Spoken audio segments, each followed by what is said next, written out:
ചേച്ചിക്ക് ജീവനുണ്ടായിരുന്നു. ആ ബാക്കിലത്തെ ഡോർ നമ്മൾ ഓപ്പൺ ചെയ്തു. നമ്മളപ്പോഴത്തേന് ഡിവൈഎഫ്ഐയിലെ വിഷ്ണു തമ്പി നമ്മൾ അറിയിച്ചിരുന്നു. പുള്ളിക്കാരൻ സ്വാതന്ത്ര്യം ആംബുലൻസ് വിളിച്ചു. ആംബുലൻസ് പെട്ടെന്ന് വന്നു.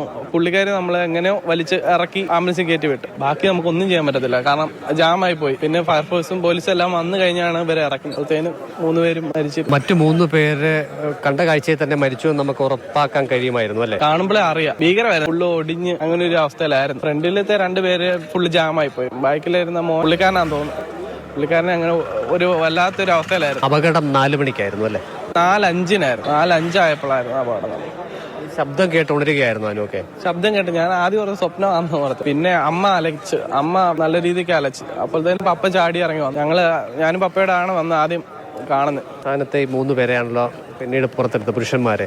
അപ്പോഴത്തേക്ക് ഏത് സമയത്ത് എത്തിയിട്ടുണ്ടാവും? അപ്പോഴത്തേനും 5 മണി ആവാറായി. ഫയർഫോഴ്സ് വന്നിട്ടാണ് ഹൈഡ്രോളിക് വെച്ചാണ് അവര് പൊളിച്ചു മാറ്റിയത്. വണ്ടി ലോക്കായിരുന്നു. വണ്ടി ഫുള്ള് ലോക്കായി.